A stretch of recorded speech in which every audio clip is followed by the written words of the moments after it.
قال الله تبارك وتعالى في كلامه المجيد: أعوذ بالله من الشيطان الرجيم. بسم الله الرحمن الرحيم. وما تلك بيمينك يا موسى؟ قال هي عصاي أتوكأ عليها وأهش بها على غنمي ولي فيها مآرب أخرى. قال ألقها يا موسى. فألقاها فإذا هي حية تسعى. قال خذها ولا تخف سنعيدها سيرتها الأولى. اللہ تبارک و تعالی نے کلام مقدس کی ان آیات مبارکہ میں جو سورۃ طٰہٰ کی آیات ہیں، سیدنا موسیٰ علیہ السلام کا قصہ مبارک ذکر فرمایا ہے. کیونکہ انبیاء علیہ السلام کے واقعات میں امت محمد مصطفیٰ کے لیے بہت بڑے مواعظ ہیں، بہت بڑے عبر ہیں، نصائح ہیں، اور حضور صلی اللہ علیہ وسلم کی ذات مبارک کے لیے اطمینان ثبات قلب کا ذریعہ ہیں کہ پہلے انبیاء کو بھی مخالفتوں کا سامنا کرنا پڑا،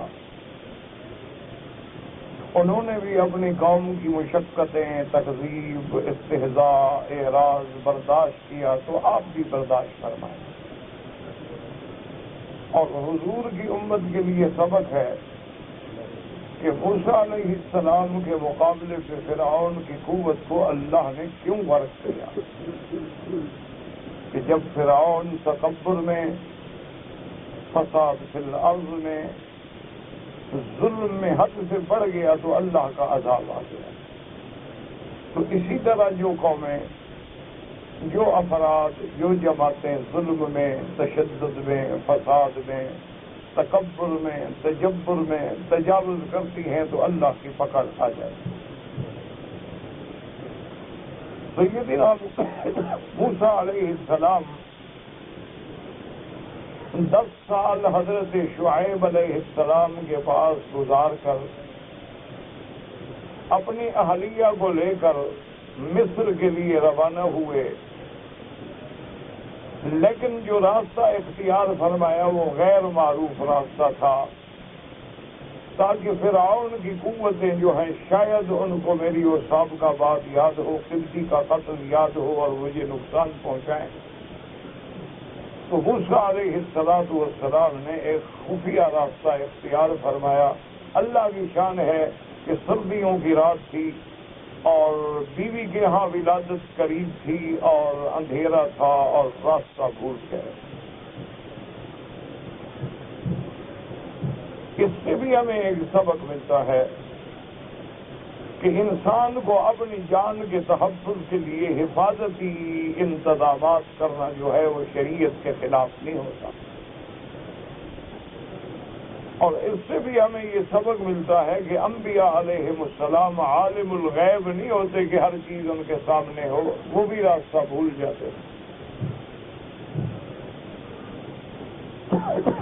سیدنا موسیٰ علیہ السلام کو دور سے روشنی نظر آئی تو اپنے گھر والوں سے فرمایا کہ انی آنست نارا، مجھے آگ نظر آ رہی ہے، آپ لوگ یہیں ٹھہریں، میں جا کے کچھ آگ لے آتا ہوں تاکہ لکڑیاں جلا کے، آگ جلا کے کچھ گرمی حاصل کریں. او اجد علی النار ہدی، یا اللہ کی رحمت سے مجھے وہاں کوئی راستہ بتلانے والا بھی مل جائے، کیونکہ جب آگ ہے تو اس کا مطلب ہے کہ وہاں کچھ لوگ بھی ہیں. تو اب بھی موسیٰ علیہ السلام کو یہ معلوم نہ ہو سکا کہ یہ النار ہے یا نور ربانی ہے. موسیٰ علیہ السلام اس کو آگ سمجھ کے جا رہے ہیں، حالانکہ وہ اللہ تبارک و تعالیٰ کی تجلی ہے. اللہ تبارک و تعالیٰ کی نورانی تجلی جو ہے وہ درخت کے اوپر ہے، اور دور سے اس کی روشنی ایسے معلوم ہوتی ہے کہ جیسے بہت بڑی آگ جل رہی ہو۔ موسیٰ علیہ السلام جب اس مقام کے قریب پہنچے، اس وادی کا نام وادی طوا ہے اور جبل کا نام جبل طور ہے، اور موسیٰ علیہ السلام جبل طور کی داہنی جانب، اس لیے کہ اللہ کے قرآن نے دوسری جگہ وضاحت فرما دی ہے کہ حضرت موسیٰ علیہ السلام جبل طور کی داہنی جانب تھے، وما كنت بجانب الطور الأيمن۔ تو سیدنا موسیٰ علیہ السلام جب قریب گئے تو سب سے پہلے تو اللہ تبارک و تعالی نے ارشاد فرمایا کہ انی انا ربک، میں تیرا اللہ اور تیرا رب بول رہا ہوں۔ اللہ تبارک و تعالی نے شرف کلام بخشا، بغیر کسی واسطہ کے، بغیر کسی فرشتے کے۔ یہ بہت بڑا اعزاز ہے، یہ بہت بڑا شرف ہے کہ اللہ تبارک و تعالی جس کو اپنے کلام کے لیے چن لے۔ اور دوسرا حکم اللہ نے یہ بھی ارشاد فرمایا کہ فَخْلَعْنَا عَلَيْكَ، کہ موسیٰ علیہ السلام اپنے جوتے اتار دو، اِنَّكَ بِالْوَادِ الْمُقَدَّسِ طُوًى، تم ایک مقدس وادی میں ہو۔ علماء کرام نے لکھا ہے کہ یہاں سے ہمیں یہ ادب معلوم ہوا کہ اگر کوئی آدمی کسی بقعہ مبارکہ میں ہے، مسجد الحرام میں ہے، مسجد اقصی میں ہے، مسجد نبی میں ہے صلی اللہ علیہ وسلم، یا مطلقاً اللہ کے گھر میں ہے، کیونکہ تمام مساجد جہاں بھی ہیں وہ اللہ کا گھر ہے، وَأَنَّ الْمَسَاجِدَ لِلَّهِ، اور تمام عبادت گاہیں اللہ کے لیے ہیں، تو وہاں آدمی جوتا اتار کے جائے۔ یہی تواضع ہے، یہی عاجزی۔ اب ایک بالکل الگ مسئلہ ہے کہ کیا جوتا پہن کے مسجد میں جانا جائز ہے یا ناجائز؟ تو یہ بالاتفاق بات ہے، اس میں کوئی جھگڑا نہیں کہ اگر جوتا پاک ہے، ہر قسم کی قذورات سے اور ہر قسم کی آلائش سے مصفہ ہے، تو اس جوتے کا مسجد میں پہننا بھی جائز ہے، بلکہ جوتا پہن کے نماز پڑھنا بھی جائز ہے۔ لیکن اللہ کے لیے اللہ کے دین کو سمجھا کریں۔ آج کل بعض لوگ یہی سمجھتے ہیں کہ بس یہی دین ہے، حالانکہ جہاں حضور صلی اللہ علیہ وسلم سے جوتا پہن کے نماز پڑھنا ثابت ہے، وہاں اتارنا بھی ثابت ہے، اور آپ کا اکثر عمل مبارک جو ہے وہ جوتا اتارنا ہے۔ تو اس لیے علماء فرماتے ہیں کہ اگر جوتا پاک ہے اور اتفاق ہے، دھوپ ہے، پتھر سخت گرم ہے، آدمی نے پہن لیا، کوئی بات نہیں، جائز ہے، حدیث سے ثابت ہے۔ لیکن اس کا مطلب یہ نہیں ہوتا کہ بلا وجہ پہنے اور اس کو یہ سمجھے کہ اس پہ عمل کرنا جو ہے بہت بڑا ثواب ہے۔ ایک چیز ہوتی ہے بیان جواز کے لیے، اور ایک چیز ہے جس کو حضور پاک نے سنت قرار دیا ہے۔ تو حضور صلی اللہ علیہ وسلم یہاں ارشاد فرماتے ہیں کہ اللہ نے حکم دیا کہ آپ جوتا اتار۔ باقی علماء نے یہاں کئی وجوہات کا ذکر کیا ہے۔ بعض علماء فرماتے ہیں کہ چونکہ حضرت موسیٰ علیہ السلام کا جوتا جو ہے وہ ایک ایسے جانور سے تھا جو حلال جانور نہیں، یعنی کسی حرام جانور کے چمڑے کا بنا ہوا جوتا تھا اور اس کی دباغت نہیں ہوئی تھی، اس کو پاک نہیں کیا گیا تھا، اس لیے اللہ نے حکم دیا۔ لیکن اللہ کا قرآن ایسی کسی بات کی طرف اشارہ نہیں کرتا، بلکہ قرآن پاک نے جو خود وجہ بیان فرما دی ہے اس کے بعد پھر ہمیں کسی اور چیزوں میں ڈھونڈنے کی ضرورت ہی نہیں۔ اللہ نے فرما دیا کہ فَخْلَعْنَا عَلَيْكَ إِنَّكَ بِالْوَادِ الْمُقَدَّسِ طُوًى، کہ موسیٰ علیہ السلام جوتے اتار دیں چونکہ آپ ایک وادی مقدس میں ہیں۔ تو جب قرآن پاک نے وجہ خود ذکر فرما دی ہے تو دیگر وجوہات کی تلاش کی کوئی ضرورت ہی باقی نہیں ہے۔ اسی طرح بعض علماء نے یہ وجوہات بھی لکھے ہیں کہ جوتے اتارنے سے آپ کے پاؤں جو ہیں وہ براہ راست اس وادی مبارک کی مٹی کو لگیں گے اور اس کے برکات و ثمرات حاصل ہوں گے۔ تو بہرحال یہ بھی اقوال ہیں۔ اللہ کا قرآن ایسی بات کرتا ہے جو بنیادی بات ہو اور ان تفصیلات کی ضرورت بھی نہیں ہوتی۔ تو دوسرا حکم اللہ نے یہ فرمایا تھا کہ جوتا اتار دیں، اور تیسرا فرمایا کہ وَأَنَا اخْتَرْتُكَ، کہ موسیٰ علیہ السلام میں نے اپنے آپ کو اپنے لیے چن لیا ہے، یعنی رسالت کے لیے چن لیا ہے، نبوت کے لیے چن لیا ہے۔ کیونکہ اللہ تبارک و تعالی جس کو نبی بناتے ہیں تو اللہ اپنے منشے سے چن لیتے ہیں۔ نبوت کسی کسب سے، محنت سے، عمل سے نہیں ملتی، وہ اللہ کی خاص عنایت ہوتی ہے۔ اللہ یصطفی من الملائکۃ رسلا ومن الناس، اللہ تبارک و تعالی ملائکہ میں سے بھی جس کو چاہتے ہیں اپنی رسالت کے لیے چن لیتے ہیں، اور انسانوں میں سے بھی جس کو چاہتے ہیں اپنی نبوت و رسالت کے لیے چن لیتے ہیں۔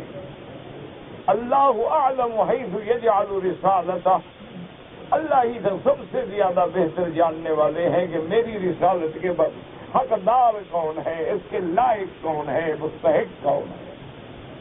تو ہمیشہ یاد رکھیں کہ نبوت یا رسالت جو ہے وہ کسی کو محنت سے نہیں مل سکتی۔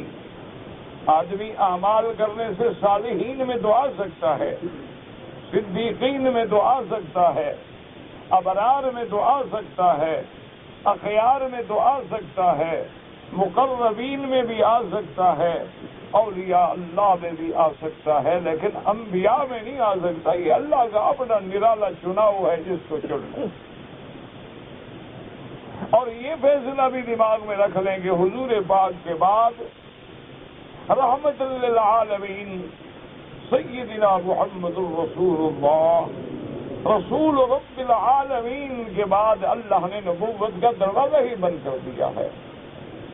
اللہ نے فرما دیا وَلَٰكِن رَّسُولَ اللَّهِ وَخَاتَمَ النَّبِيِّينَ وَكَانَ اللَّهُ بِكُلِّ شَيْءٍ عَلِيمًا، کہ اللہ تبارک و تعالیٰ نے آپ کو سب سے نبیوں کا خاتم بنا دیا۔ اب آپ کے بعد لا نبی بعدہ ولا رسول بعدہ ولا کتاب بعد کتابہ ولا شریعت بعد شریعتہ۔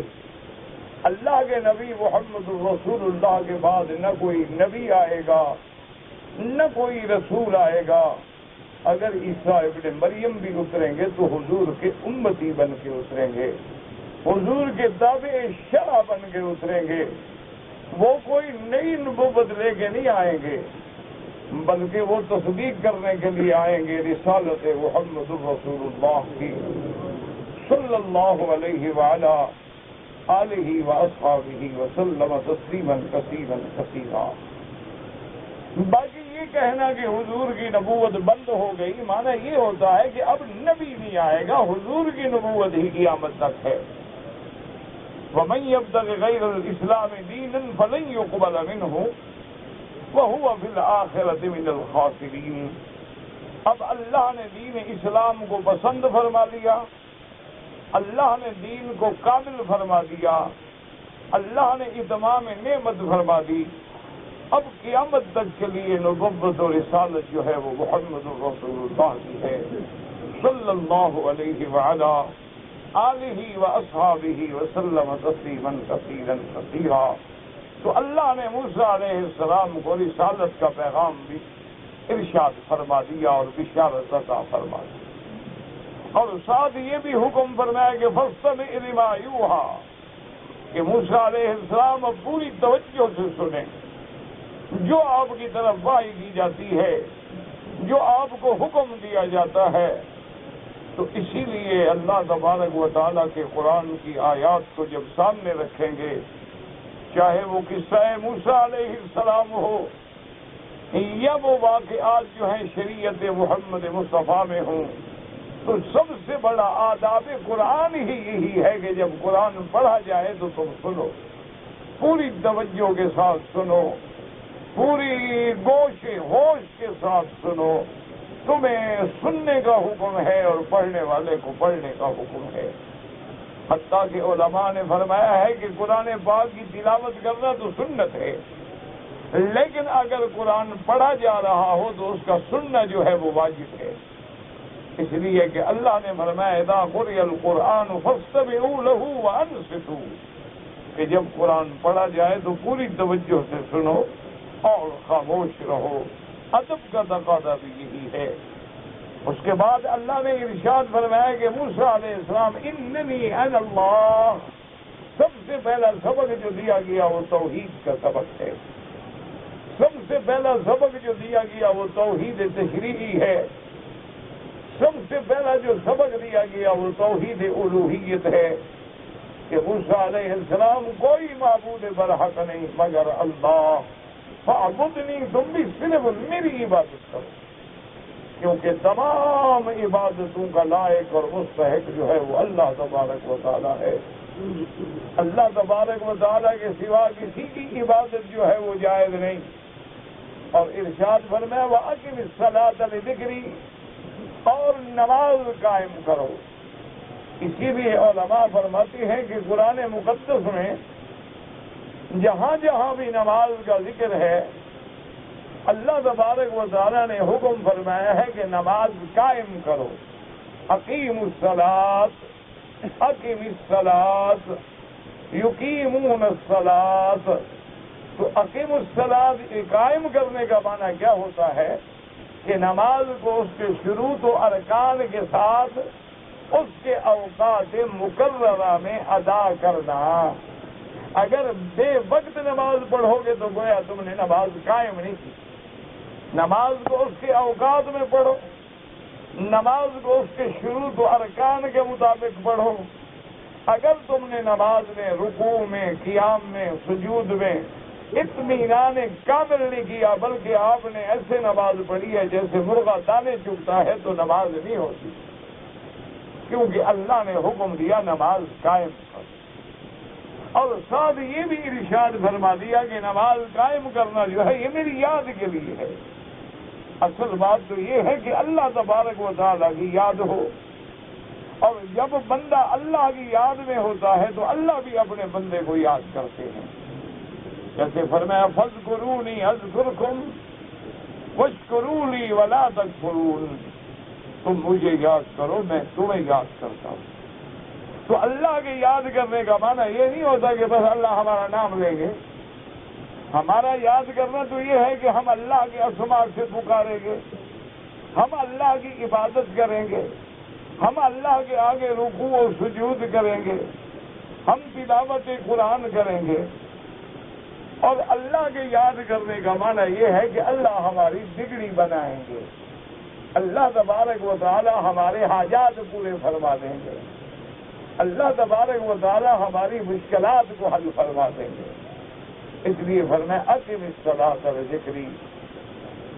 اور اس کے بعد موسیٰ علیہ السلام کو اللہ تبارک و تعالی نے اس وحی اولیٰ میں یہ بھی ہدایت فرما دی، توحید الوہیت بھی سمجھا دی، اپنی عبادت کا حکم بھی دے دیا، اعمال میں افضل عمل نماز ہے اس کا حکم بھی دے دیا، اور اس کے بعد قیامت کا بھی فرما دیا ان الساعۃ آتیۃ، کہ موسیٰ علیہ السلام قیامت جو ہے وہ بے شک آنے والی ہے۔ قیامت آ رہی ہے اور دنیا جا رہی ہے۔ الدنیا مدبرۃ والآخرۃ مقبلۃ، دنیا پیٹھ دے کے جانے والی ہے اور آخرت آنے والی ہے۔ اور یاد رکھو ہر آنے والی چیز جو ہے قریب ہوتی ہے اور ہر جانے والی چیز جو ہے وہ دور ہوتی ہے۔ اس لیے قیامت کے بارے میں آدھے اقتربت الساعۃ، قیامت قریب آ گئی، تو کیا مانا؟ حالانکہ ہزاروں سال گزر گئے قرآن کو اترے ہوئے، تو مانا یہ ہے کہ جو چیز آ رہی ہو وہ لازماً قریب ہو رہی ہے، لحظہ لحظہ سا سا گھڑی گھڑی ہمارے قریب آ رہی ہے، اور ہمارے اعمال ہماری زندگیاں ختم ہو رہی ہیں۔ جب آدمی مرتا ہے تو اس کی تو قیامت قائم ہو جاتی ہے، من مات قامت قیامت ہو۔ اس لیے فرمایا میرے اللہ نے کہ موسیٰ علیہ السلام قیامت آنے والی ہے، ان الساعۃ آتیۃ آئے گی، اکاد اخفیہ، میں نے اس کو چھپایا اس لیے ہے تاکہ ہر بندہ عمل کرے اور قیامت کے بعد اس کو اس کے اعمال کا بدلہ دیا جا سکے۔ کہ یہ دنیا جو ہے یہ دار العمل ہے، یہ دنیا دار الامتحان ہے، دار الجزا جو ہے وہ آخرت ہے۔ یاد رکھیں کہ قیامت کا چھپانا جو ہے یہ بھی اللہ کی رحمت ہے۔ اگر ہر بندے کو معلوم ہو جائے کہ میں نے ہفتے کے بعد مر جانا ہے تو اس کا تو یہ ہفتہ گزارنا مشکل ہو جائے گا۔ ہر بندے کو علم ہو جائے کہ بس میری زندگی باقی 1 مہینہ ہے، تو اس کے لیے تو یہ 1 مہینہ جو ہے گویا نہ ہونے کے برابر ہے۔ اسی لیے اللہ نے قیامت کو بھی چھپا دیا، اللہ نے ہر بندے سے موت کا علم بھی چھپا دیا، اللہ نے ہر بندے سے قبر کے احوال بھی چھپا لیے، تاکہ بندے اپنے عمل میں لگے رہیں اور اپنے اعمال کرتے رہیں اور اس کے بعد اس کی سزا کے مستحق ہوں کہ اگر اعمال بہتر ہیں فَمَن يَعْمَلْ مِثْقَالَ ذَرَّةٍ خَيْرًا يَرَهُ وَمَن يَعْمَلْ مِثْقَالَ ذَرَّةٍ شَرًّا يَرَهُ۔ اگر آپ نے اچھا عمل کیا ہے، چاہے ایک عمل بھی ہو، آپ کو بدلہ ملے گا، اور برا کیا ہے تو اس کی سزا ملے گی۔ ہاں اللہ قادر ہیں، اللہ چاہے تو ہمیں معاف کر دیں، لیکن شرط یہ ہے کہ موت جو ہے وہ ایمان پہ ہو، موت جو ہے وہ عقیدہ توحید پہ ہو، شرک کی یا مشرک کی کبھی بخشش نہیں ہوگی۔ ان اللہ لا یغفر ان یشرک بہ ویغفر ما دون ذلک لمن یشاء۔ اور اس کے بعد اللہ نے یہ بھی ارشاد فرما دیا کہ موسیٰ علیہ السلام فلا یصدنک عنہا من لا یؤمن بہا واتبع ہواہ فتردی، کہ موسیٰ علیہ السلام آپ کو وہ لوگ جو ایمان نہیں لے آتے وہ اس بات سے روک نہ دیں اعمال سے، اور وہ آپ کو اپنے خواہشات کے پیچھے چلا کے ہلاکت میں نہ ڈالیں۔ اس سے ہمیں کیا سبق ملا کہ برے لوگوں کی صحبت سے بچو، کافروں کی صحبت سے بچو، مشرکوں کی صحبت سے بچو، اہل بدعت کی صحبت سے بچو، اہل معاصی کی صحبت سے بچو، ورنہ گناہ جو ہے تمہیں بھی گناہوں میں لے ڈوبیں گے، بدعات جو ہے تمہیں بھی بدعات میں لے ڈوبیں گی، منکرین قرآن و حدیث جو ہے تمہیں بھی منکر بنا ڈالیں گے۔ اس لیے حکم ہے کہ جب بھی تعلق رکھو، یا ایھا الذین آمنوا اتقوا اللہ وکونوا مع الصادقین، ایمان والو اللہ سے ڈرا کرو اور اچھے لوگوں کی، صادقین کی صحبت اختیار کیا کرو۔ تو موسیٰ علیہ السلام کو یہ ہدایات ملی۔ اب موسیٰ علیہ السلام کے دل میں بھی اللہ نے یہ تیقن ڈال دیا کہ تیرے ساتھ کلام کرنے والی اللہ کی ذات ہے۔ اب اس کے بعد جو آیات ہم نے آج کے سبق میں پڑھی ہیں، اللہ نے فرمایا وَمَا تِلْكَ بِيَمِينِكَ يَا مُوسَىٰ، اللہ نے فرمایا موسیٰ علیہ السلام تیرے دائیں ہاتھ میں کیا ہے؟ تو علماء فرماتے ہیں کہ اللہ کا یہ پوچھنا، اللہ تو جانتے ہیں، اللہ کے آگے چھپی ہوئی نہیں ہے بات، لیکن یہ پوچھنا جو ہے اس میں 2 وجوہات ہیں۔ ایک تو لطف و کرم ہے، اللہ کی فضل عنایت ہے کہ اللہ اپنے بندے سے پوچھے تیرے ہاتھ میں کیا ہے، تو یہ کمال لطف ہے، یہ کمال مہربانی ہے، یہ کمال عنایت ہے کہ وہ سب کچھ جانتے ہیں لیکن پھر بھی پوچھ رہے ہیں، تاکہ اب موسیٰ علیہ السلام پر وہ وحی کا جو جلال تھا، اللہ کے کلام کی جو حیبت تھی وہ بھی گل جائے اور اس کے ساتھ لطف و کرم کی بارش بھی ہو جائے۔ اس لیے فرمایا وَمَا تِلْكَ بِيَمِينِكَ يَا مُوسَىٰ۔ اور دوسری وجہ علماء نے یہ لکھی ہے کہ موسیٰ علیہ السلام مزید یقین کر لیں گے میرے ہاتھ میں تو لکڑی ہے، تاکہ اب اس سے اللہ نے ایک معجزہ دکھلانا ہے۔ تو موسیٰ علیہ السلام معجزے کے ظاہر ہونے سے پہلے اپنی اس چیز کو پھر یقین کر لیں، پھر تسلی کر لیں کہ میں نے واقعات میں ایک لکڑی پکڑی ہوئی ہے، یہ نہیں کہ اندھیرے میں شاید میں نے سانپ پکڑا ہوا ہو۔ اس لیے اللہ تبارک و تعالی نے فرما دیا وَمَا تِلْكَ بِيَمِينِكَ يَا مُوسَىٰ قَالَ هِيَ عَصَايَ أَتَوَكَّأُ عَلَيْهَا فَأَهُشُّ بِهَا عَلَىٰ غَنَمِي وَلِيَ فِيهَا مَآرِبُ أُخْرَىٰ۔ حضرت موسیٰ علیہ السلام نے عرض کیا کہ میرا اللہ یہ میری لکڑی ہے، عصا ہے، أَتَوَكَّأُ عَلَيْهَا، جب تھک جاتا ہوں ٹیک لگا لیتا ہوں۔ اللہ کے بندے جب نمازیں پڑھتے تھے، جب لمبی لمبی قرات ہوتی تھی، لمبا لمبا قیام ہوتا تھا، 4 پارے ایک رکعت میں کھڑے ہیں، تھک جاتے تو ٹیک لگا لیتے ہیں، یا راستہ چلتے ہوئے کبھی تھک جاتے تو تھوڑا ٹیک لگا کے سہارا لے لیتے. اتوکأ علیہا واہش بہا علی غنمی، اور میرا اللہ، میں اپنے بکریوں کے لیے اس لکڑی کو مار کے درختوں کے پتے اتارتا ہوں تاکہ میری بکریاں جو ہیں وہ کھانے کی محتاج ہوتی ہیں، تو کہیں پھلیاں لگی ہوتی ہیں، پھلیوں کو مارا گر پڑی، پتے گر پڑے، بکریوں نے کچھ کھا لیا. وَلِيَ فِيهَا مَآرِبُ أُخْرَىٰ، اور اس میں اس کے علاوہ بھی میرے بہت سارے کام ہیں. میرا اللہ یہ لکڑی ہے، کوئی تکلیف دینے والی چیز آئے تو دفع کر سکتا ہوں، کوئی چیز ہٹانی ہو تو ہٹا سکتا ہوں، اور کبھی کبھی آدمی نے سامان اٹھانا ہو تو لکڑی کے دونوں کناروں پہ رسی باندھ کے سامان لٹکا پہ کندھے میں رکھ کے میں سامان لٹکا لیتا ہوں. اس میں کئی کام ہیں. اس لیے علماء فرماتے ہیں کہ جب اللہ نے کرم فرمایا، جب اللہ نے لطف و کرم فرما کے موسیٰ علیہ السلام سے پوچھا، اب موسیٰ علیہ السلام بھی سمجھ گئے کہ اب اللہ کی رحمت کی گھڑی ہے، تو رحمت کی گھڑی میں بات لمبی کی، ورنہ تو بات اتنی کافی تھی نا کہ جی لکڑی ہے وہ. لیکن جب لطف و کرم کی بارش ہو رہی ہو تو بندہ چاہتا ہے میں اور زیادہ بات کروں. اس لیے موسیٰ علیہ السلام نے عرض کیا کہ میرا اللہ، یہ لکڑی ہے، میں ٹیک لگاتا ہوں، میں بکریوں کے لیے پتے جھاڑتا ہوں، اور اس سے میں اور کام بھی لیتا ہوں. تو یہ لمبا جواب ہے. وجہ کیا تھی؟ تاکہ اللہ کے لطف و کرم سے اور زیادہ کلام حاصل ہو.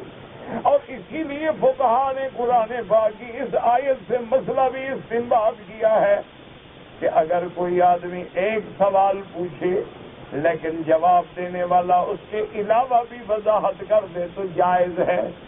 یہ فقہا کا کام ہی یہ ہوتا ہے کہ وہ قرآن و حدیث کے اندر سے موتی نکالتے ہیں، وہ اپنی طرف سے کچھ نہیں کہتے. وہ قرآن کی اس آیت کو سمجھتی ہیں کہ وَمَا تِلْكَ بِيَمِينِكَ يَا مُوسَىٰ، تیرے ہاتھ میں کیا ہے؟ سوال تو اتنا ہے نا، جواب اتنا تھا، قَالَ هِيَ عَصَايَ، لکڑی ہے. لیکن آپ نے لمبا جواب دیا تو معلوم ہوا کہ اگر سوال ایک ہو اور جواب زیادہ تفصیلی ہو تو دینا جائز ہے، کہ جیسے موسیٰ علیہ السلام نے لمبا جواب دیا. اب اللہ تبارک و تعالی نے ارشاد فرمایا، اس سوال و جواب کے بعد اللہ نے حکم دیا، قال القها یا موسیٰ فالقاها فاذا هي حیۃ تسعى. اب اللہ نے حکم دیا کہ موسیٰ علیہ السلام، آپ کے ہاتھ میں جو لکڑی ہے نا، گرا اس کو زمین سے.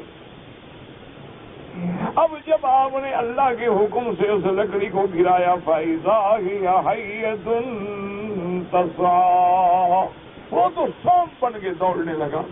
یاد رکھو یہاں قرآن میں لفظ ہے حَيَّةٌ، دوسری جگہ لفظ ہے كَأَنَّهَا جَانٌ، اور تیسری جگہ لفظ ہے ثعبان. لیکن یاد رکھو ثعبان مانا اجدہا، اور جان مانا بالکل پتلا سا سانپ جو چلنے میں تیز ہو، اور حیا مانا سانپ کو کہتے ہیں مطلقاً. تو علماء نے فرمایا یہ تعارض نہیں ہے، یا تو مانا یہ تھا کہ جب ڈالا تو پتلا سا ہے پھر بڑا ہو گیا، لیکن چلنے میں ایسا تیز ہے. ہم اجدہا تیز نہیں چل سکتا، تو بھاری ہوتا ہے، وہ تو ایسا ایسا رینگتا ہے، اپنا بدن بھی تو اٹھانا ہے نا. اس لیے آپ دیکھیں نا موٹا آدمی کتنا تیز چلے گا، لیکن پتلا آدمی دوڑ جائے گا. اس لیے کہ اس بیچارے کو تو اپنا 2.5 من وزن اٹھانا ہے نا، اس کو اٹھائے گا چلے گا. تو اس لیے بڑے اجدہا جو ہوتے ہیں وہ بھی ایسے وزن رینگتے ہیں، لیکن جو خفیف سانپ ہوتے ہیں وہ تو دوڑتے ہیں. تو بعض علماء نے فرمایا کہ دیکھنے میں تو بڑا تھا لیکن سرعت میں ایسا تھا جیسے جان ہو یا حیا ہو. اس لیے قرآن پاک کے تینوں الفاظ مبارک میں کوئی تعارض نہیں. قال القها یا موسیٰ فالقاها، اب موسیٰ علیہ السلام نے پھینکا، فاذا هی حیۃ تسعیٰ. اب اللہ نے حکم فرمایا، قال خذها ولا تخف سنعیدها سیرتها الاولی. اللہ نے حکم دیا موسیٰ علیہ السلام پکڑ کے اٹھا لو دوبارہ، ڈرو نہیں، کیونکہ دوسری روایات میں معلوم ہوتا ہے، آیات سے معلوم ہوتا ہے کہ جب موسیٰ علیہ السلام نے لکڑی پھینکی اور وہ سانپ بنا تو ڈر کے مارے دوڑے، اللہ ٹھہرو ٹھہرو موسیٰ علیہ السلام بھاگو نہیں، مت ڈرو، پکڑو اس کو، خذھا ولا تخف۔ یاد رکھو انبیاء کا معجزہ بھی برحق ہے، اولیاء اللہ کی کرامات بھی برحق ہیں، لیکن معجزہ اللہ چاہے تو پیغمبر کے ہاتھ سے ظاہر فرما دیں، اللہ چاہے تو اولیاء اللہ کے ہاتھوں پہ کرامت ظاہر فرما دیں، نہ کرامت اولیاء کے ہاتھ میں ہے، نہ معجزہ انبیاء کے ہاتھ میں ہے۔ اب دیکھو معجزہ ہے موسیٰ علیہ السلام کا، لیکن معجزے سے ڈر کے بھاگ رہے ہیں، کیونکہ ان کو پتہ نہیں، انہیں سمجھے سانپ ہے، سانپ کو کیسے آدمی قریب جائے۔ اللہ نے حکم دیا خذھا ولا تخف، اٹھا دیں آپ، نہ ڈریں آپ، سنعیدھا فی سیرتھا الاولی، جب آپ اٹھائیں گے تو ہم اس کو دوبارہ لکڑی بنا دیں گے۔ حضرت موسیٰ علیہ السلام نے اب اٹھایا، پھر لکڑی بن گئی، اب حیران کھڑے دیکھیں۔ اب اللہ نے دوسرا حکم دیا کہ موسیٰ علیہ السلام دوسرا معجزہ بھی لے لو، وَاضْمُمْ يَدَكَ إِلَىٰ جَنَاحِكَ تَخْرُجْ بَيْضَاءَ مِنْ غَيْرِ سُوءٍ آيَةً أُخْرَىٰ لِنُرِيَكَ مِنْ آيَاتِنَا الْكُبْرَىٰ إِنَّهُ طَغَىٰ۔ اللہ نے فرمایا موسیٰ علیہ السلام اپنے ہاتھ کو بغل میں دے دو، اور جب تم نکالو گے تو چمکتا ہوا روشن ہاتھ، یہ نہیں کوئی بیماری بن گئی، یہ نہیں کوئی برس کی بیماری ہو گئی یا داغ ہو گیا، نہ اللہ نے اس ہاتھ کو روشن فرما دیا، اور پھر دو گے تو پھر اپنی اصلی حالت پہ آ جائے گا۔ لِنُرِيَكَ مِنْ آيَاتِنَا الْكُبْرَىٰ، اللہ نے فرمایا موسیٰ علیہ السلام ہم آپ کو اپنی نشانیاں دکھاتے ہیں بڑی بڑی، کہ ہم چاہیں تو لکڑی کو سانپ بنا دیں، ہم چاہیں تو تیرے ہاتھ میں روشنی پیدا کر دیں، ہم چاہیں تو جسم انسانی میں روشنی کا انتظام کر دیں، ہم چاہیں تو لکڑی جیسی بے جان چیز کو ایک جاندار بنا کے متحرک چیز بنا دیں، جو چاہیں ہم کر دیں۔ یہ ہماری قدرت کی نشانیاں ہیں، اور تمہارے لیے یہ معجزات ہیں، اور تمہاری نبوت کے لیے یہ تصدیق ہیں، کیونکہ جب آپ لوگوں سے کہیں گے کہ اللہ نے مجھے نبی بنایا، اللہ نے مجھے رسول بنایا ہے، اللہ نے میرے ساتھ کلام فرمایا ہے، تو لوگ کہیں گے دلیل کیا ہے؟ تو دلیل تیرے ہاتھ میں ہے کہ جب چاہو دلیل دکھلا دو۔ اور اس کے بعد جب اللہ نے یہ معجزات عطا فرما دیے اور اللہ پاک نے نشانیوں سے حضرت موسیٰ علیہ السلام کو مکمل تیار فرما دیا، اب حکم دیا اذهب الى فرعون انه طغى، اللہ نے فرمایا کہ موسیٰ علیہ السلام اب فرعون کے پاس جاؤ، وہ سرکش ہو چکا ہے، اس سرکش کو جا کے میرا توحید کا پیغام سناؤ۔ یاد رکھو اس کا معنی یہ نہیں ہوتا کہ موسیٰ علیہ السلام صرف فرعون کے لیے نبی ہیں، منع ہوتا ہے کہ بڑے کا نام لے لیا تو باقی سارے اس کے تابع ہو گئے، اس لیے اللہ پاک نے کبھی فرعون کا نام لیا ہے، کبھی فرعون اور ان کے سرداروں کا نام لیا ہے، کیونکہ اس کا قوم اور قبیلہ جو ہے وہ تو گویا اس کے تابع ہے۔ اور دوسرا علماء نے فرمایا کہ اہل حق کو دعوت دینے والوں کو ہمیشہ یہ اتباع انبیاء کرنی چاہیے کہ بڑے آدمی کو جا کے دعوت دیں، اس لیے اللہ نے میرے نبی محبوب رب العالمین کو حکم دیا تھا وَأَنذِرْ عَشِيرَتَكَ الْأَقْرَبِينَ۔ محمد مصطفیٰ صلی اللہ علیہ وسلم پہلے اپنے قریبی رشتہ داروں کو ڈرائیں، کیوں؟ پہلے اپنے گھر سے شروع کریں، جب گھر کی اصلاح ہو جائے نا پھر دعوت کا کام آسان ہو جاتا ہے۔ اب آپ دیکھیں نا، آپ دین کے لیے نکلے لیکن بیوی مخالف ہے، اب دین کے لیے نکلے بچے مخالف ہیں، اب دین کے لیے نکلے بیٹیاں مخالف ہیں، اب دین کے لیے نکلے ماحول موافقت نہیں کرتا، تو آدمی کے لیے بڑا امتحان ہو جاتا ہے۔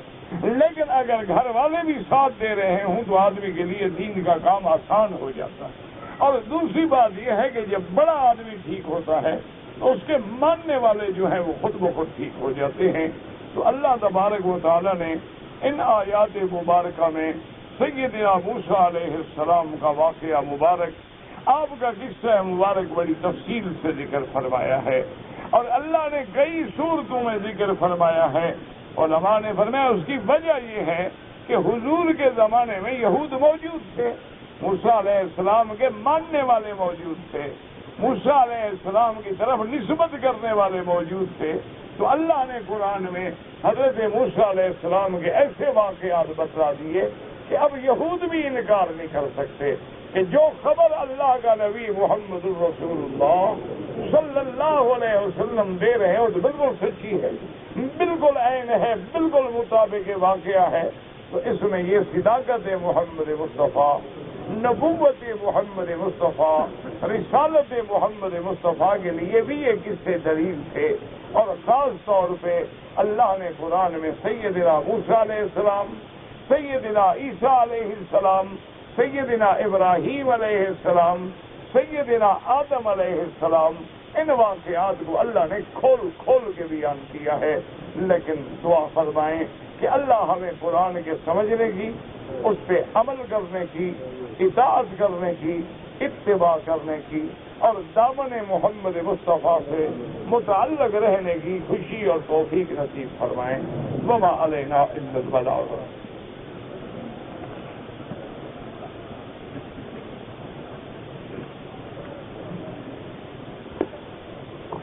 لوگ مکے میں رہتے ہیں،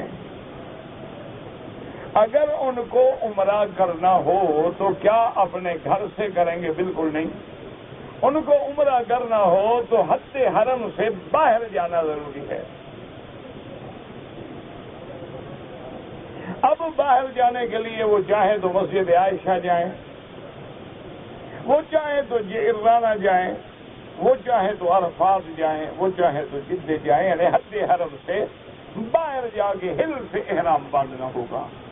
اصل میں ایک حدیث مبارک میں آتا ہے، وہاں لفظ مبارک یہ ہے کہ اہل مکہ من مکہ، کہ مکے والے مکے سے احرام باندھیں۔ تو اس وجہ سے بعض علماء کو یہ غلط فہمی ہو گئی کہ بھی شاید عمرے کا احرام بھی مکے والے مکے سے باندھیں۔ یہ بات نہیں، وہ حج کے لیے حکم ہے کہ جب حج پہ جانا چاہے مکے والے تو بھئی اب کہاں سے احرام باندھیں؟ بھی وہ اپنے مکے سے باندھیں، اپنے گھر سے احرام باندھیں اور مینا چلے جائیں۔ اور ویسے یاد رکھو کہ حج ہو یا عمرہ ہو، اس کا فلسفہ فقہاء نے لکھا ہے کہ اس میں دونوں چیزیں ہوتی ہیں، ہل بھی ہوتا ہے، حرم بھی ہوتا ہے۔ اب دیکھو نا، ہر آدمی اپنے ملک سے احرام باندھ کے آ رہا ہے تو باہر سے باندھ کے آ رہا ہے اور حرم کے اندر آ رہا ہے۔ اور جب آپ مکے سے احرام باندھ کے حج پہ جاتے ہیں وہ آپ نے احرام حج کا حرم میں باندھا ہے، لیکن عرفات حد حرم سے باہر جا رہے ہیں۔ تو حج میں بھی دونوں چیزیں جمع ہو رہی ہیں، حرم بھی اور ہل بھی۔ اسی طرح عمرے میں بھی ضروری ہے کہ دونوں چیزیں ہوں، کہ جب احرام باندھنا ہو تو لازماً آپ کو یعنی مسجد عائشہ یا جعرانہ جا کر احرام باندھنا ہوگا، اپنے گھر سے عمرے کا احرام نہیں باندھ سکتے۔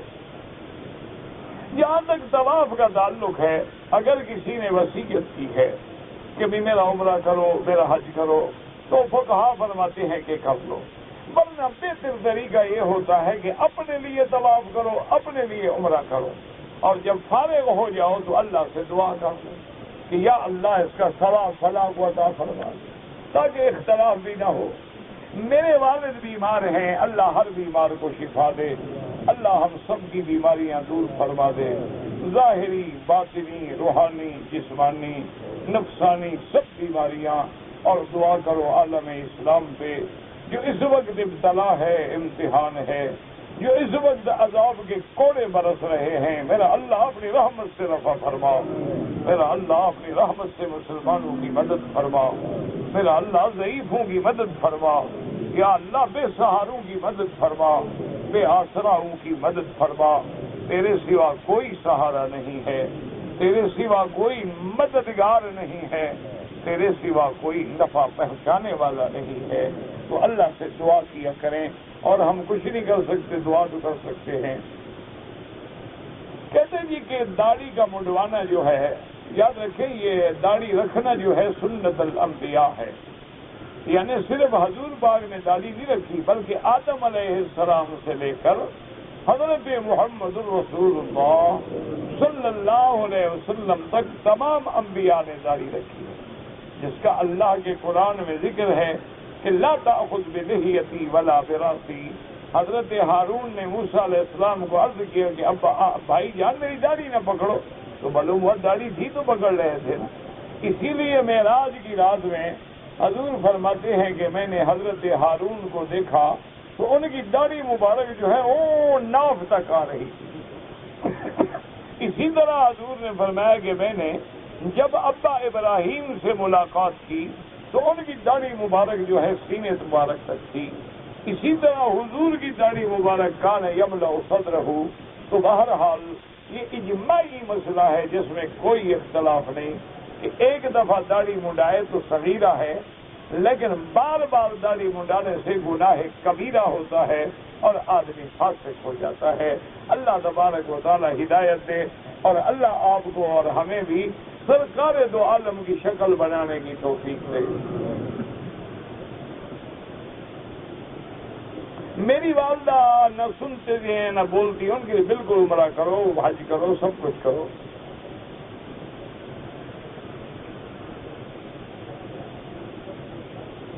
کہتے ہیں جی کوئی ایسی کتاب بتائیں جس میں ہر قسم کے مسائل ہوں۔ میرا بھائی ایسی کتابیں بہت ہیں، آپ کو اردو کی لینی ہے تو اپنے ملک میں تلاش کر لیں، انشاءاللہ آپ کو بہت ساری کتابیں انشاءاللہ مل جائیں گی۔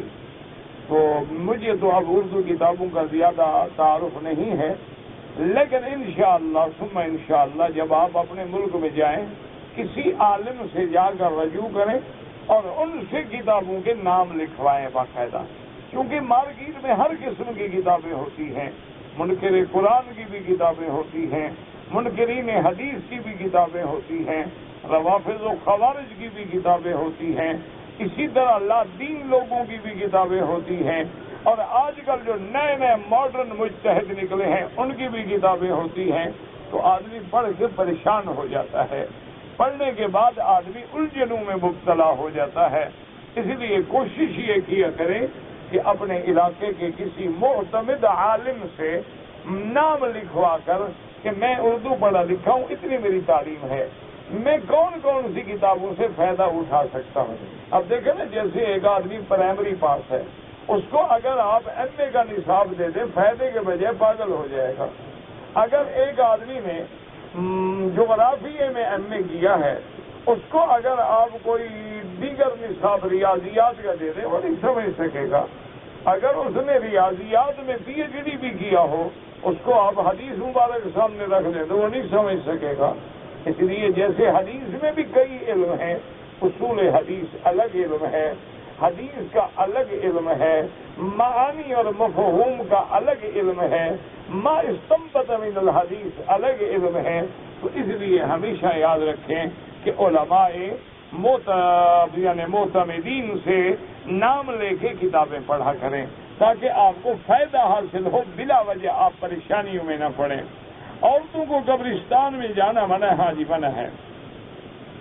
اس کی وجہ یہ ہے کہ حضور پاک نے ارشاد فرمایا کہ عورتیں جو ہیں یہ صبر نہیں کر سکتی، عورتیں جو ہیں وہ ضعیف ہوتی ہیں، اس لیے ان کا قبروں پہ جانا ان کے ماتم اور واویلا اور رونے کا ذریعہ بنے گا۔ تو اس لیے ہو سکتا ہے کہ وہ حدود شرع سے نکل جائیں، اس لیے اللہ تبارک و تعالی نے ان کو منع کر دیا ہے کہ عورتیں جو ہے وہ قبرستان میں نہ جائیں، اور نہ عورت پہ جنازہ فرض کفایہ ہے، اپنے گھر میں رہے، جنازے کے لیے نکلنے کی بھی ضرورت نہیں۔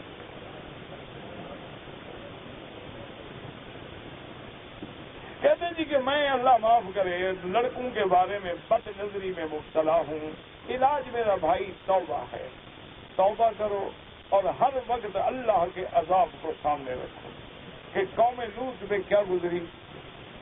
اچھا، قوم لوط نے تو اپنی بستیوں میں یہ گناہ کیا، تم اللہ کے حرم میں لڑکوں کو دیکھ رہے۔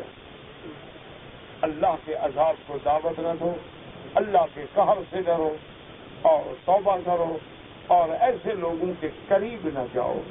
جب بھی کوئی ہو نظر نیچے کر لو اور فوراً اعوذ باللہ من الشیطان الرجیم لا حول ولا قوت الا باللہ العلی العظیم، تاکہ اللہ پاک آپ کو ہر مسلمان کو اس عذاب سے بچائے۔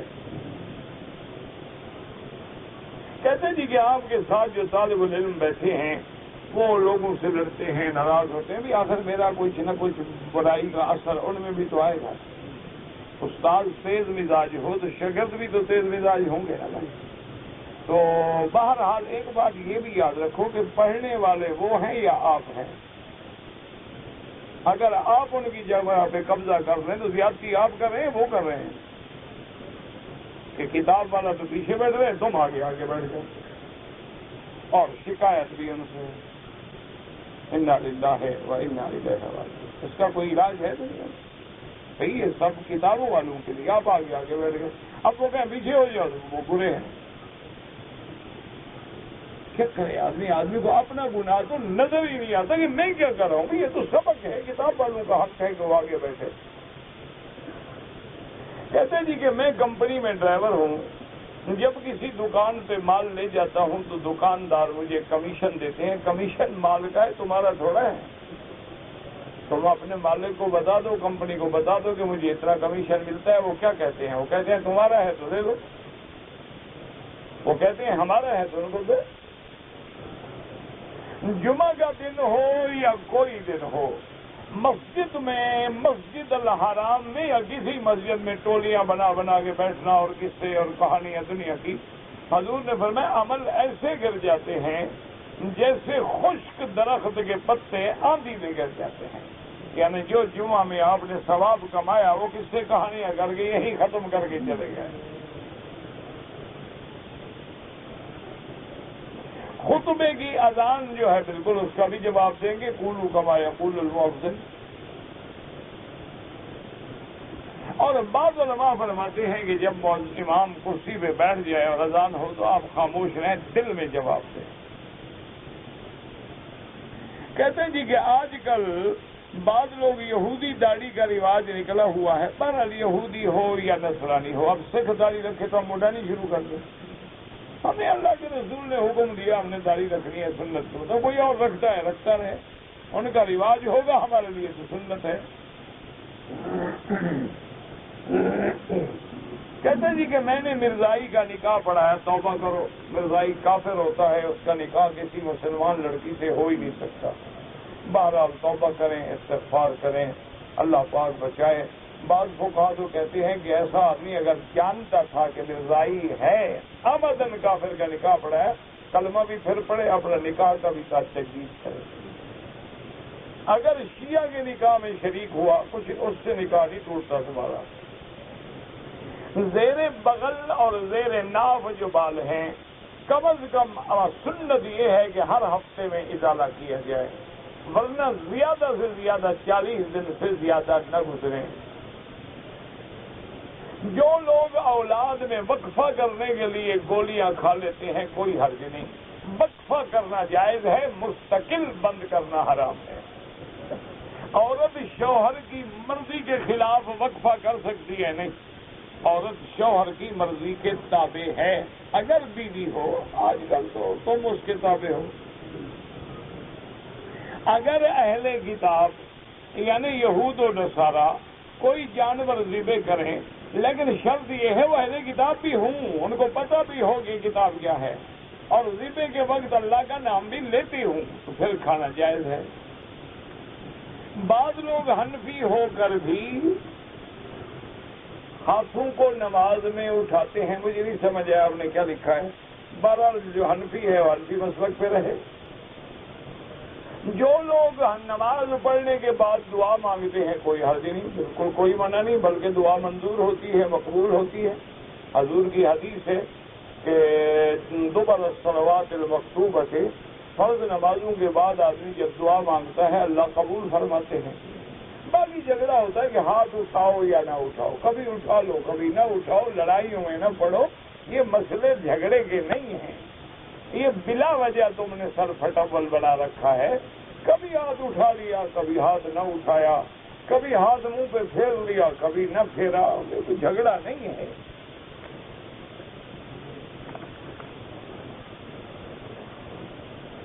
میں اپنے والدین زندہ ماں باپ کے لیے بالکل عمرہ کرو حج کرو، جو والدین کے لیے سب جائز ہے۔ کہتے جی کہ اگر کوئی آدمی اپنے کام کے لیے منت مانتا ہے، پہلی بات تو یاد رکھو کہ منت سے کوئی فائدہ نہیں ہوتا، جو اللہ نے تقدیر میں لکھا ہے وہ ہوگا، چاہے منت مانو یا نہ مانو۔ ایک حدیث میں آیا کسی آدمی نے مثلا منت مانی کہ میرا کام ہو جائے تو ایک بکرا ذبح کروں گا، تو حضور نے فرمایا کہ اس سے بخیل کا مال نکل جاتا ہے، فائدہ زیادہ کچھ نہیں ہوتا، کیونکہ ایسے تو وہ کبھی خیرات نہ کرتا، منت مان کے پھنس گیا، اب تو کرے گا نا غریب، ورنہ فائدہ کچھ بھی نہیں ہوتا، ہوتا وہی ہے جو اللہ نے کیا ہے۔ لیکن اگر کبھی منت مان لو اور خالص اللہ کے لیے ہو تو پورا کرو۔ جی کہ میں اسپانیہ میں اسپین میں رہتا ہوں، وہ لوگ مجھ سے پوچھتے ہیں کہ خنزیر کا گوشت کیوں نہیں کھاتے ہو، تو بہرحال میں ان کو کہتا ہوں کہ وہ حرام ہے، اور وہ کہتے ہیں کہ دلیل، کہتے ہیں نا میرا بھائی سوال یہ ہے کہ دلیل تو پہلے مسلمان کے لیے ہوتی ہے نا، جب وہ مسلمان ہی نہیں ہے آپ قرآن پڑھیں گے تو وہ کون سنبھال لیں گے؟ ورنہ اللہ نے قرآن پاک میں واضح فرما دیا کہ اللہ بحرم علیکم المیتۃ والدم ولحم الخنزیر وما اہل بہ لغیر اللہ، تو یہ تو اللہ کا قرآن مسلمان کے لیے دلیل ہے نا، کافروں کے لیے تو کوئی دلیل نہیں ہوتی۔ بہرحال ان کو آپ یہ ضرور بتا سکتے ہیں کہ آج کل میڈیکل سائنس بھی یہ کہتی ہے کہ خنزیر گندگی کھاتا ہے اور خنزیر کے گوشت کھانے والوں میں کینسر کی پیداوار زیادہ ہوتی ہے، خنزیر کھانے والوں کے گردے موٹے ہو جاتے ہیں، خنزیر کھانے والوں کی غیرت ختم ہو جاتی ہے اور بے غیرتی بڑھ جاتی ہے۔ اب یہ تو جدید میڈیکل سائنس بھی مان رہی ہے، تم اگر ہمارے اللہ رسول کی بات نہیں مانتے ہو تو میڈیکل سائنس کی بات مان لو، باقی یہ ضروری تو نہیں ہوتا کہ ہم ان کو ہر بات بنوا سکیں۔ جو اللہ کو نہ مانے، جو رسول اللہ کو نہ مانے، جو قرآن کو نہ مانے، صرف خنزیر کو بنوا کے آپ کیا کر لیں گے؟ سوال ہی پیدا نہیں ہوتا۔ ان کی ہدایت کے لیے دعا کریں کہ اللہ تبارک و تعالی ان کے لیے بھی اسلام کا راستہ کھول دیں، اور اگر ان کو دلائل کی ضرورت ہے تو پھر میڈیکل سائنس کے حوالوں سے ان کو دلائل دیں جس کا ان پر اثر بھی ہوگا۔ قرآن تو وہ مانتے نہیں۔ کہتے جی کہ میں اسپانیہ میں رہتا ہوں، جس پرفیوم میں الکوہل ہوتی ہے، میرا بھائی افضل تو یہ ہے کہ وہ پرفیوم استعمال نہ کرو، افضل یہ ہے، تقویٰ یہ ہے، پرہیزگاری یہ ہے کہ وہ پرفیوم استعمال کرو جو فری الکوہل ہو، اور آج کل ہر قسم کا پرفیوم جو ہے بڑا قیمتی بھی فری الکوہل مل جاتا ہے، یا عطر استعمال کریں جو مرکز ہوتے ہیں اور جن میں الکوہل نہیں ہوتا۔ لیکن موجودہ علماء کا فتویٰ یہ ہے کہ جائز ہے، اس لیے وہ کہتے ہیں کہ الکوہل جو ہے وہ اپنی اصلی حالت میں نہیں رہتا بلکہ وہ بدل جاتا ہے، جیسے کہ نبیذ سرکہ بن جائے، یا کوئی کھجور آپ پانی میں بھگو دیں اور کئی دن پڑی رہے، نشہ ہو جائے تو پھر کھانا حرام ہے، پینا حرام ہے۔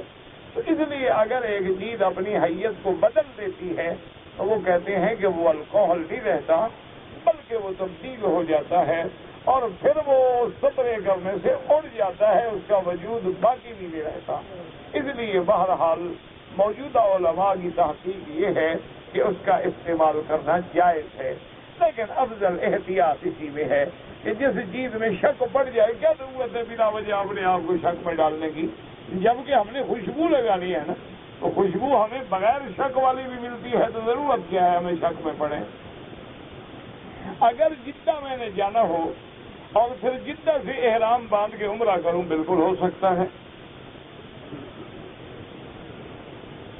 اگر دوران سفر احرام کی حالت میں جہاز میں نے بھول کے چادر سر پہ ڈال لی، کچھ بھی نہیں ہوتا۔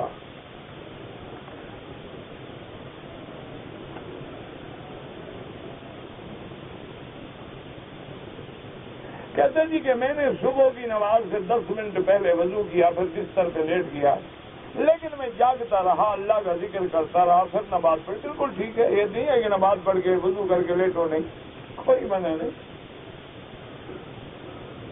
معراج النبی منا سکتے ہیں، یعنی کیا مانا؟ معراج میں جائیں گے آپ؟ کیسے منائیں گے آپ؟ منانے کی طریقہ بتاؤ نا کہ 27 رجب کو آپ معراج منائیں گے، وہ کیا مانا؟ حلوے کی دیگ چڑھائیں گے، جھنڈیاں لگائیں گے، معراج پہ جا رہے ہیں۔ معراج منانے کا معنی یہ ہے کہ نمازی بن جاؤ، ہر نماز میں محمد الرسول اللہ کا معراج یاد کرو کہ السلام علیکم ایھا النبی و رحمۃ اللہ وبرکاتہ۔ یہ نماز جو ہے معراج کا تحفہ ہے۔ جو 5 وقت نماز پڑھتا ہے وہ دن میں 5 دفعہ معراج کا اقرار کرتا ہے، اور جو بے نمازی ہے وہ سال میں جھنڈیاں لگا کے مناتا ہے۔ فیصلہ خود کرو گے اچھا کون ہے۔ جی کہ سورت فاتحہ جنازے کی نماز میں کیوں نہیں ہے؟ جنازہ تو اس میں ہے ہی دعا، نماز تھوڑی ہے۔ یوسف کا معنی اللہ عالم، کہتے ہیں جمیل حسن والا، اللہ عالم۔ جب نام ہو نا یاد رکھو، پھر معنی نہیں کیا جاتا۔ جب کوئی چیز کسی کا نام علم ہو جائے پھر علم کا معنی نہیں کرتے۔ کہتے جی کہ دیوبندی ہیں، اہل حدیث ہیں، بریلوی ہیں، شیعہ۔ اچھا شیعہ کو بھی آپ نے اسی میں ملا دیا، ماشاء اللہ۔ اور اس میں اب یہ ایک اتنا سوال ہے، اس کے لیے تو 5 دن چاہیے بتانے کے لیے۔ بہرحال آپ یہ دیکھ لیں کہ جن کا تعلق اہل سنت والجماعت، سنت مانا حضور کے طریقے پہ چلنے والا، والجماعت کا مانا صحابہ کا دامن پکڑنے والا۔ تو جو صحابہ کا منکر ہے وہ بھی اہل سنت والجماعت سے خارج ہے، جو حضور کی سنت کا منکر ہے وہ بھی اہل سنت سے خارج ہے۔ اب فیصلہ خود کر لو۔ جو لوگ بدعت میں پڑے ہیں اہل بدعت ہیں، وہ اہل سنت ہیں۔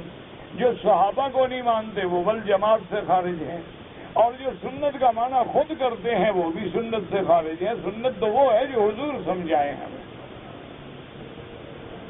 کہتے جی کتب کیا ہے؟ اللہ کو پتا جی، مجھے تو کوئی ملا نہیں کتب، مجھے تو تم ملے ہو۔ مجھے تو میرا بھائی کوئی کتب نہیں ملا، نہ غوث ملا، نہ قطب دین ملا، نہ غوث دین ملا، مجھے تو آپ ٹکرے ہیں ماشاءاللہ۔ بہرحال یہ علماء تصوف کی اصطلاحات ہوں گی، اللہ عالم، ہم نہیں جانتے۔ گھر والے میرے بندی ہیں لیکن بچہ میں نے بریلوی مدرسے میں داخل تھا۔ اب آپ نے کہا کہ دونوں راضی ہو جائیں نا، اہل سنت بھی اہل بدعت بھی۔ آپ دونوں کو خوش کرنا چاہتے ہیں نا، تو بھئی ماں باپ تو واحد ہے، بچے کو تو ذرا بدعتی بننے دو تاکہ چلو حلوہ شلوا یہ اور شریف کام دونوں کا چلتا رہے۔ اللہ کے بندے بچوں کو موحدین کے مدرسے میں داخل کیا کرو، توحید والوں کے مدرسوں میں۔ ایک دوست ہے وہ کہتے طواف سے پہلے نفل ہے، طواف سے پہلے کوئی نفل نہیں ہوتی، طواف کے بعد 2 رکعت ہیں۔ اللہ تمام دنیا کی اولادوں کو صالح بنائے، اچھا بنائے، قرۃ عین بنائے، ان کو فرما بردار بنائے اور ان کو بری صحبتوں سے بچائے۔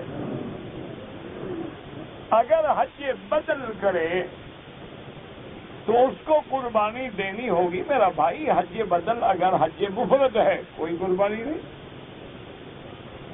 اگر کوئی غیر مسلم آپ کو سلام کرے، آپ کہیں وعلیکم، کہ بھانجا بیمار ہے، اللہ ہر بیمار پہ رحم فرما، شفا عطا فرما۔ میں نے نماز عصر کے بعد جدے سے آیا عمرے کے لیے، میں نے 2 رکعت نماز نفل نہیں کی۔ بعد میں نے عمرہ ہو گیا، ہاں عمرہ ہو گیا، بعد میں 2 رکعت پڑھ لیں، کیونکہ عصر سے مغرب تک ویسے بھی نماز منع تھی۔ اگر کوئی آدمی عمرہ کرنے کے بعد بالوں کو تھوڑا سا ٹک لگائے تو دم پڑ جائے گی، بال بھی کٹوائے اور دم بھی ادا کرے۔ بالوں پہ اس طرح پھروائیں، اگر بڑے بال ہیں تو 4تھا حصہ بالوں کا سارے سر کا کٹوائیں۔ لا علمی 1400 سال گزر گئے، ابھی تک تمہیں علم نہیں ہوا ہے نا۔ روٹی کا علم ہے، کھانے کا علم ہے، گاڑی کا علم ہے، پرفیوم کا علم ہے، صرف دین محمد مصطفیٰ کا علم نہیں۔ اگر کسی نے پہلے صفا مروہ دوڑی، بعد میں طواف کیا، اگر بال کٹوا دیے، احرام کھول دیا، دم پڑ گئی۔ اگر بال نہیں کٹوائے، طواف کر کے پھر صفا مروہ دوڑ لے، کوئی دم نہیں۔ اگر ایک آدمی نے احرام تو اپنے کمرے سے باندھا لیکن مسجد عائشہ گیا، وہاں جا کے 2 رکعت پڑھی، نیت کی، پھر آ کے عمرہ کیا، بالکل ٹھیک ہے۔ کہ کپڑے نہ اٹھائے پھرے بیچارہ، وہاں کپڑے کہاں رکھے گا؟ ورنہ نیت کے لیے تو باہر گیا ہے، ٹھیک ہو گیا۔ نماز بغیر وضو پڑھا ہے تو آپ وضو کر کے نماز دہرائیں، آئندہ ایسی حرکت نہ کریں۔ 12 ذی الحجہ کی صبح نماز کو کنکریاں مار کے بنا چھوڑ دیا، اگر 12 کو آپ نے ظہر سے پہلے کنکریاں ماری ہیں تو دم پڑ گئی، کیونکہ 12 تاریخ کو وقت جو ہے وہ زوال کے بعد شروع ہوتا ہے، زوال سے پہلے شروع نہیں ہوتا۔ ربنا تقبل منا انک انت السمیع العلیم وتب علینا انک انت التواب الرحیم۔ یا اللہ عالم اسلام کی عزت کا فیصلہ فرما، عالم اسلام کے غلبے کا فیصلہ فرما۔ یا اللہ فلسطین، کشمیر، ہر مقام پہ مسلمانوں کی جان، مال، آبرو، عزت کی حفاظت فرما۔ یا اللہ مسلمان دین کے مساجد و مدارس کی حفاظت فرما، دین والوں کی حفاظت فرما، بلد الامین کو قیامت تک ہر فتنہ سے محفوظ فرما۔ اللہم یسر امورنا، اللہم اقض حاجاتنا یا قاضی الحاجات، یا سمیع الدعاء، یا مستجیب الدعوات۔ اللہم اجعل لنا وللمسلمین من کل ہم فرجا، ومن کل ضیق مخرجا، ومن کل بلاء عافیا۔ ربنا آتنا فی الدنیا حسنة وفی الآخرة حسنة وقنا عذاب النار۔ یا اللہ بیماروں کو شفا عطا فرما، بے حیاؤں کو حیا عطا فرما، بے دینوں کو دین عطا فرما، بے اولادوں کو اولاد عطا فرما، جن کی اولادیں ہیں ان کو صالح بنا، ہماری ساری پریشانیاں، بیماریاں ظاہری باطنی دور فرما۔ یا اللہ ہماری بگڑے ہوئے کام اپنی رحمت سے آسان فرما۔ یا اللہ ہمارے اجڑے ہوئے گھر آباد فرما۔ یا اللہ پورے اسلام، عالم اسلام کی حفاظت فرما۔ ربنا تقبل منا انک انت السمیع العلیم وتب علینا انک انت التواب الرحیم۔ صلی اللہ تعالی علی خیر خلقہ سیدنا محمد وآلہ وصحبہ اجمعین۔